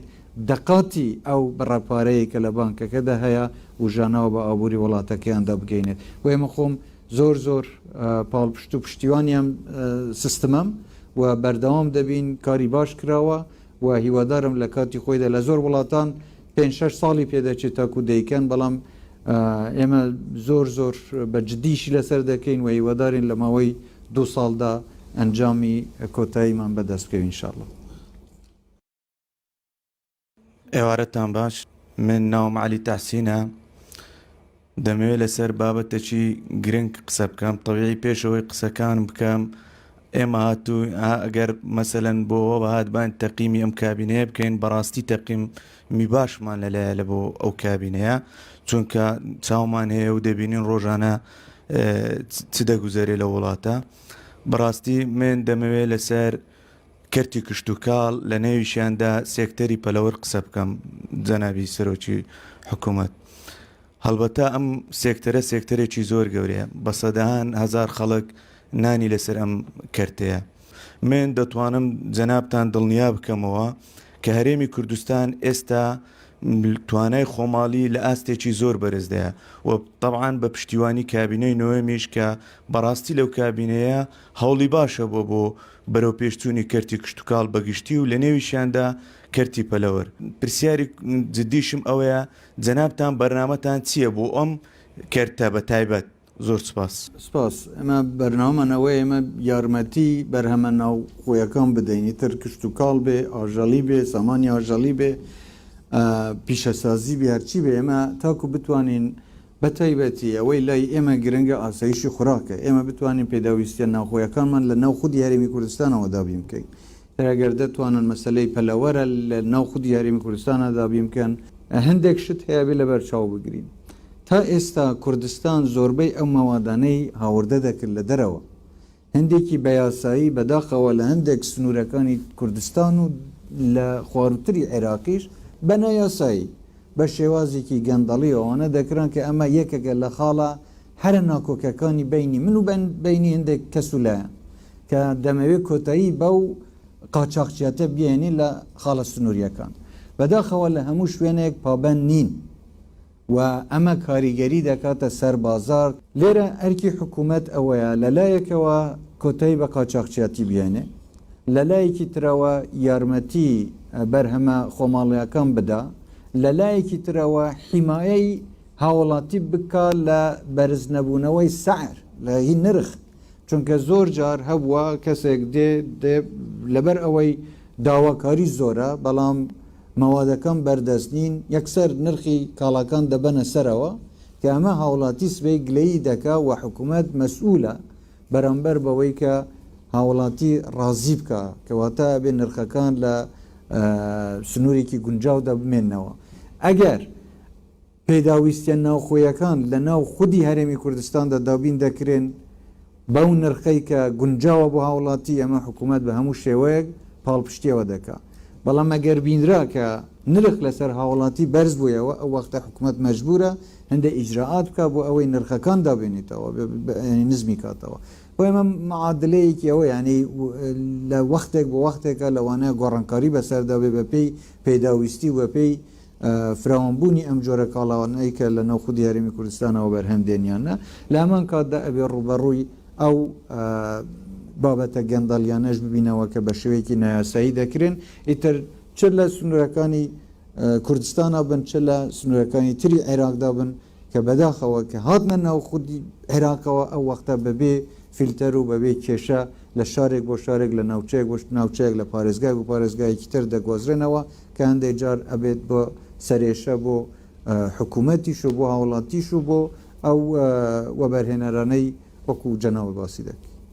سەرەتا سڵاو جەنابی سەرۆکوەزیران من بان و بەختیار حەسەن کچە شەهید و لە هەمان کاتی شەقوتابی زانستە سیاسیەکانم لە زانکۆی کوردستان پرسیارەکەی من ئەوە بوو لە سەرەتای ئەم کابینەوە خەڵک زۆر چاوەڕێی ئەوەی دەکرد کە گەندەڵکاران لە پێچینەوەیان لەگەڵدا بکرێت هۆکارەکە چی بوو کە ئەم لە پێچینەوەی نەکراوە ئایا جنابتان بربەستان هەبووە یاخود تا حدێ ئێوە شێوازێکی دیکە بەکاردێنن بۆ بربەستبوونی ئەوانە وەڵامەکەی جەنابەت تۆ زەحمەتە بەڵام بەس هەوڵ دەدام من پابەندم بەوەی کە کۆتایی بە گەندەڵی بێنی ئەمە جیاوازە لەوەی کە گەندەڵکاران سزا بدرێن کۆتایی هێنان بە گەندەڵی ینی سزادانی گەندەڵکاران دوشتی جیاواز ئەگەر مەبەست ئەوە بێ هەرچی گەندەڵکارە سزا بدرێ خەڵکی زۆر گەورە ئەوێ بێتە بەردەم دادگا ئەمە تۆ ئەمە بکەیت سبەی ئەنواعی کێشەی تری ناوخۆیی و شەڕ و فڵان و ئەو شتانە لەوانەیە لی دروست بێ کە هەر دیسان خودی خەڵکی کوردستان دەڵێن ئەمندە نایەنێت توخوا باوە نەکرێ بەرژەوەندی گشتیەوە ناخوازێ با یەکەتی ڕێزەکانی کوردستانی پارێزراو بێ بە ئەم جۆر ئەنواعی ئەم شتانە باز دەکرێ ئەگەر ئەوە نەکرێ تەنیا خەڵکی فەقیر و بێدەست هەڵات ڕوبەڕوو یاسا بکرێتەوە ئەمە ناداد پەروەریە لەبەرەوە من پێم وایە باشترین ڕێگە بۆ بنبڕکردنی گەندەڵی نەهێشتنی ئەو ڕێگەی گەندەڵکاریە کە ڕێگە نەدەی چیتر گەندەڵی بکرێ چکە حتا ئەگەر گەندەڵکاریشت ڕوبەڕوو یاسا کردەوە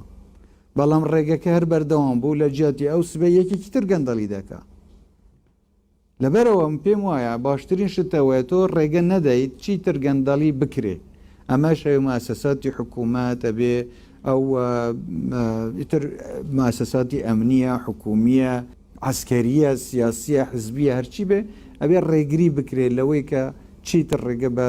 گەندەڵی بدرێکە بەردەوام بێت بەڵام دیسانیش دەڵێم هەندێک شت هەیە زەقە و ئیجراعات کراوە بەرامبەر ئەو شتە زەقانە خەڵکێکیش ڕوبەڕووی یاسا کراوەتەوە ئیجراعاتی یاساییش بەرامبەری کراوە بەڵام ئەگەر ڕاستی دەوێ خەڵکێک هەن کە ئاستی بەرپرسیارەتیان زۆر زۆر گەورە بووە و لەوانەیە کێشەی زۆر زۆر گەورەتری لێ کەوت بایەوە ئەگەر تۆ بتەوێ هەموو شتێک وەکو خۆی باس بکەیت عماد مصطفى صديق راهن ريدهوك وعراقي تنسى عردي بشنياري من أو بروجة كبيه تأماده كرن مفاور قرتن شيانة كرت تايبت وهاندان وريخستنا بشكداريا كرت تايبت البيش خستنا ورزشي هكذا بيروك جنوبتا بسند بزانيد باشا وبسند بكن امشين قلب سبور وشهر زايا بروجة كي آماده كين بيشكشي جنابه كين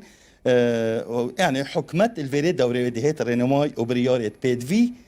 متعلق ما بكرتي تايبته بو خدمته ورزشه سپاس جنابته و سرکفتی بن زۆر سپاس پێشنیارێت خۆ بنێرن گەرەک مەمنوو من کارمەندی ژینگە پارێزیم شاهین دڵشادم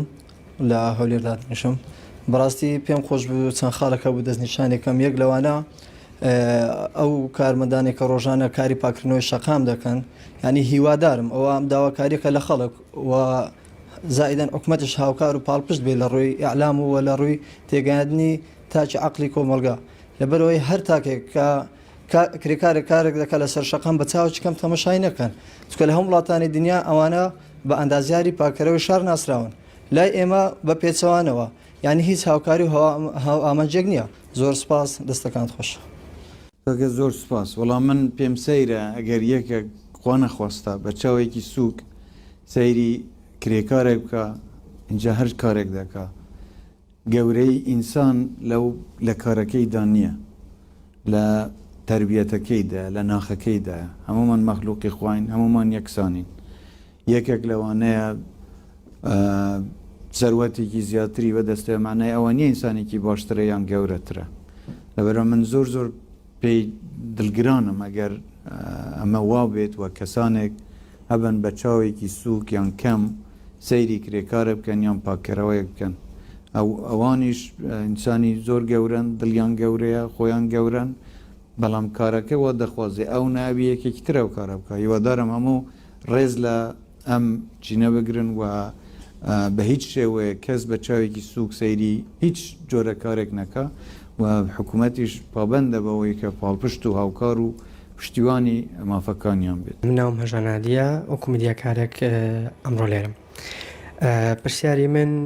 ئەوەیە بۆچی ئەم 4 ساڵێک کە کابینەی نوێم حکومڕان بوویت نەیارەت زۆر بوون و دەگوترێت یان لە بڵێن لە هەندێک لە میدیاکانەوە گوترێت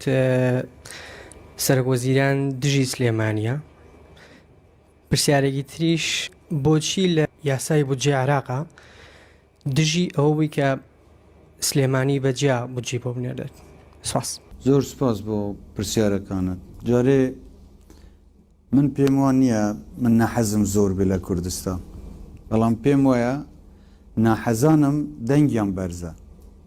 ئەوانەی کە ناحەزی منن ئەو کەسانان کە بەرژەوەندیان لێدراوە ئەو کەسانان کە دەیانەوێ بەردەوام بن لە گەندەڵی و کەس ڕێگریان لێ نەکە ئەو کەسانان کە دەیانەوێ دەست تێکەڵکەن لەگەڵ ناحەز و کەس نەبێ ڕێیان لێ بگرێت ئەگەر ئەوانە ناحەزی منن من زۆر بە خوشحاڵیەوە ئامادەم ڕوبەڕوویان بمەوە و من پێم وایە پشتیشم بەوە قایمە و هۆکاری بەردەوام بوونیشم ئەوەیە کە پێم وایە زۆربەی خەڵکی کوردستان هاوڕا و پاڵپشت من و ئەوان بوونەتە هێز بۆ من بۆ ئەوی بتوان بەردەوام بم لەبەرەوە من پێم وانییە ناحەزم زۆر بێ تەنیا ئەوەی ناحەزن ئیمکانیەتیان هەیە و دەنگیان بەرزە و دەتوانن قسەی خۆیان زلتر بگەینن بە خەڵک من دژی سلەیمانی نیم بە هیچ شێوازێک دژی هیچ شوێنێکی کوردستان نیم و ئەسڵان قبول ناکەم ئەم ئینتیباعەت دروست بکرێیان ئەم قسەیە بەو شێوەیە بڵاو بکرێتەوە با ڕێگە بدەن من بێم ئەو خزمەتەی دەتوانم لێرە بیکەم لە سلەیمانی بیکەم بزانم بە چاوان خزمەتی سلەیمانی ناکەم بەڵام کە ڕێگریم لێ دەکەن نایەڵن بۆ بەرژەوەندی تەسکی حزبی و شەخصی ڕێگری دەکەن لەوەی کە حکوومەت خزمەتی سلەیمانی و شوێنەکانی تر بکە ئەو وەختە بە خەڵک گلەی لەو ڕێگرانە بکە نەک لە من دەمەوێت خزمەتی سلەیمانی بکەم دەمەوێت خزمەتی هەڵەبجە بکەم دەمەوێت خزمەتی گەرمیان بکەم دەمەوێت خزمەتی ڕاپەڕی بکەم دەمەوێت خزمەتی هەموو ناوچەکانی کوردستان بەبێ فەرق و جیاوازی بکەم بەڵام ئەبێ یارمەتیم بدەن ئەگەر یارمەتیشم نەدەن بە هیچ نەبێ ڕێگریم لێ نەکەن کاکە ئێمە قوارەیەکی فدرالی کوردستانین کە لە دەستوری عێراقدا مافەکانی کوردستان پارێزراوە. جارێ ئەو فەقەرەیە کە ئیزافە کراوە بە هیچ شێوەیەک بۆ ئەوە نەبووە خزمەتی خەڵکی سلەیمانی پێ بکرێت، بۆ ئەوە بووە ڕێگە خۆش بکرێت دەست وەردان لە ئیشوکاری ناوخود یاریمی کوردستاندا بکرێت کە مافێکی دەستوری یاریمی کوردستانە پێشێل بکرێ و ڕێگە بدەن حکوومەتی فدرالی بێ قوارەی هەرێمی کوردستان لاواز بکە و لە نەتیجە بێقیمەتی بکات. بە هیچ شێوەیەک حکوومەتی عێراق نە ڕێگەی دەستوری هەیە، نە دەتوانێت نەدەشیکات کە ڕاستە و خۆم وچە بۆ سلەیمانی بنێرێت. جاری کێ موچەی سلەیمانی ڕاگرتووە تاکو بچن پەنا ببەنە بەر حکوومەتی عێراق تاکو موچەی سلەیمانی بۆ بنێرن. من حەزەکەم تۆزێ بۆ جەناب باسی کەم. لە سەرەتای کابینە من داوام کرد گوتمان بە ئێمە بین خەرجەکانی حکوومەت کەم بکەینەوە، داهاتی حکوومەت زیاد بکەین چونکە تووشی قەیرانێکی ئابووری بووین. هەموو هاوڕابوون لەسەرەوەی کە ئێمە بین بزانین هیچ نەبێ حکوومەت چی بەدەستەوەیە دەتوانین چ جۆرە چاکسازیە بکەین. کاوەمان کرد هەر دیسان ئەو برادەرانە گلەیان کرد کە بە حساب دەستهەڵات لە پارێزگاکان و لە شوێنەکان وەرگیرەوە هەمووی بە مەرکەزی کراوە. گوتیان دەمانەوێت دەستهەڵاتەکان شۆڕ بکرێنەوە بۆ ئاستی پارێزگاکان. لەسەر داوای خۆیان گوتم باشە بەسەر چاو نەک سلەیمانی هەموو پارێزگاکان بە دەستهەڵاتەکان شۆڕ بکرێنەوە بۆ ئاستی پارێزگاکان. کە دەستهەڵاتەکان شۆڕ دەکرێنەوە بێگومان بەرپرسیارەتیشی لەگەڵە. دەستهەڵات لەگەڵ بەرپرسیارەتی دێت و ناتوانێت تەنیا دەستهەڵات دەیت و بەرپرسیش نەبیت، هەردووکی بەیەکەوە دێ. کە دەستهەڵاتەکان چوون لە جیاتی ئەوەی داهات زیاد بکرێت داهات هەرنەما. اینجا داوایان دەکرد ئەو داهاتەی کە هەموو دەزانین بە چ شێوازێک تەسەڕوفی تێدا کرا، غەدر لە خەڵکی سلەیمانی کرا، نەک من غەدرم کرد. ئەو کەسانەی کە مەسئولن بەرامبەر بە ئیدارەدانی ئەو سنوورەوە نەغەدریان لە سلەیمانی کردووە. سەروەت و سامانی خەڵکی سلەیمانیان بە جۆرێکی تر تەسەڕوفی تێدا کرد و بۆ خەڵک نەگەڕایەوە. هەرچی سیولەی بانکەکانی سلەیمانیە بۆ بابەتە تایبەتەکان سەرف کرا و بۆ خەڵک نەبوو. اینجا ویستیان قەرەبووی ئەم کورتێنانە لە شوێنەکانی تری کوردستان بکرێتەوە بۆ چەند مانگێکی شەمە کرا. دوای ئەوە فایدەی نەبوو چونکە ئەو پارەیە کە پارەی خەڵکی سلەیمانی بوو بۆ خەڵکی سلەیمانی بەکار نەدەهات، بۆ بابەتی تایبەت و ئامانجی تایبەت بەکاردەهات. من نامەوێ بچمەنەوە هەموو وردەکاریەکان، بەڵام لێژنەی تایبەت چووە و دراسەتیان کردووە و لێکۆڵینەوەیان کردووە، هەموو تەقریرەکانیش ئێستا ئامادەن کە بە چ شێوازێک یاری بە سیولەی بانکەکانی سلەیمانی کراوە بە داهاتی سنووری سلەیمانی کراوە. اینجا هاتن دوای ئەوە گلەیان دەکرد بە حساب کە حسار کراوەتە سەر سلەیمانی و پارەی سلەیمانی بۆ ڕەوانە نەکراوە. لە پارەی دهۆک و هەولێر بۆ سلەیمانی ڕەوانە کراوە، هەر بۆ معلومات و زانیاری جەنابەت، تەنیا بۆ ئەوەی موچەکان بدرێن، بەڵام سیولە لەوێ نەما چونکە بۆ بابەتە تایبەتەکان و کۆمپانیا تایبەتەکان و مەشاریع حزبی تایبەتی و شخصی ئەو سیولە بەکارە لەبەرەوە خەڵکەکە لەو سنوورە بە حەقیقەت نەیتوانی سوود لە ئەو بەرنامەیە وەربگرێت کە حکوومەت ویستی بە خەڵکەکە بگات. اینجا جارێکی تر داوایان کردووە، گوتیان نە دەمانەوێت دیسان بە مەرکەزی بکرێ. گوتم بەسەرچاو، بەڵام ناوبێ خەرجی حکوومەت بیکە داهات لایەنێکی حزبی بیکە، ئەبێ داهات و خەرجی هەردوو حکوومەت بیکە. حکوومەت بەرپرس بێ بەرامبەر بەوەی چەند داهات لە هەر پارێزگاکەیە و دواتر حکوومەت خۆی ئەو داهاتێکە هەیە بەبێ فەرق و جیاوازی بیکە. و ئێمە بڕیارماندا لە کۆبوونەوەی ئەنجومەنی وەزیران کە سەرڕای ئەوەی ئەو هەموو ملاحەزاتانەش هەیە، ئەو هەموو تەبینیەش هەیە، بەڵام بەبێ فەرق و جیاوازی من بەڵێنمدا گوتم نانێکمان هەبێ لەگەڵ سلەیمانی بە نیوەی دەکەین بۆ ئەوەی خەڵک موچەخۆر مەجبور نەبێ و نەبێتە ئالەت بۆ بەکارهێنانی لایەنێکی سیاسی یان سوء ئیستیفادەی پێوە بکرێ لەلایەن لایەنێکی سیاسیەوە. لەو کاتێک کە ئێمە ئەو بڕیارەمان دەدا، ئەو ناپاکیە دەکرا بەرامبەر بە هەرێمی کوردستان و داوا لە لایەنە تندڕەوەکانی بەغدا دەکرا کە سلەیمانی لە کوردستان جیا بکەنەوە، چونکە بە حساب مەترسی لەسەر سلەیمانی، مەترسی لەسەر سلەیمانی لە هەولێر نییە، مەترسی سەر سلەیمانی لەو شوێنانەیە کە بە شێوازێکی شۆفینیانە تعامل لەگەڵ کوردستان دەکەن ئەو هاوپەیمانەتی ئەوان کردیان ئەمە مەترسیە لەسەر سلەیمانی نەک هەولێر پایتەختی کوردستانە و بە چاوێک سەیری هەموو کوردستان دەکا و ئێستاش من دەڵێم سلەیمانی گلەنەی چاوی ئێمە و بە هیچ شێوازێکیش ئێمە واز ناهێنین و ئەوەی پێشمان بکرێ بە بێفەرق و جیاوازی خزمەتی هەموو شارەکانی کوردستان دەکەین. لە گەلێکی بەرهەمهێنەوە لە ماوەی 50 ساڵی ڕابردوو بووین بە گەلێکی بەکارهێن. ئێمە دەڵێن ئەو ئاگامان لێتانە کە دەتانەوێت بەرهەمی کوردستان بە بازار بکەن بەڵام تەنها ئەو بەرهەمەی کە لە ناوخۆدا هەمانە پێویستی ناوخۆش پڕ ناکاتەوە چ بگابەوەی کە بیبینە دەرەوە. دەمەوێت بزانم پلانتان چییە و ئەگەر نیەتی باشترکردنی کوردستان و گوندەکانتان هەیە بۆچی تا ئێستا نەکراوە و ئەگەر نیەتان هەیە لە داهاتوودا بیکەن ئێمە دڵنیام هەموو ئەمانەی کە لێرەین دەمانەوێت کە باشتر بێ دەمانەوێت خزمەتی کوردستانەکەمان بکەین و هیچ شتێکیش ڕێگر نابێ هەمومان دەمانەوێت کوردستان بەرەو باشی بڕۆ هیوادارم کە ئەم پێشنیارانە تەنها لە چوارچەوەی قسە نەمێننەوە و بگەم بە شوێنی خۆیان. زۆر سپاس ئەو پێشنیارانە زۆر بەجێن و بێگومان تەنیا لە ئاستی قسەدا نامێنەوە چکە کارمان لەسەری کردووە پێشتر لەبەر ئەوەی پارە و ئیمکانیات زۆر بووە لەبەر ئەوەی دەستەڵاتی حزبی زاڵ بووە زۆربەی خەڵک تاین کراوە لەلایەن حکوومەتەوە ئایەمە پێویستیمان بەو هەموو فەرمانبەرە هەیە لە حکوومەت بێگومان پێویستیمان پێی نییە لە جیاتی ئەوە دەبواە گرنگی بە پێشخستنی کردی تایبەت بکرێ یارمەتی خەڵک بدرێ بگەڕێنەوە گوندەکان لادەیەکان زەویەکان شوێنەکانی تر یان کردی تایبەت خۆی گەشە بکە بۆەوەی ئەو بارکورسیە هەمووی نەکەوێتە سەر حکوومەت هەر کەسێک بیویستایە موچەیەک وەربگرێ چاوی لەوە بوو کە چۆن لە حکوومەت ئەبێ داومەزرێ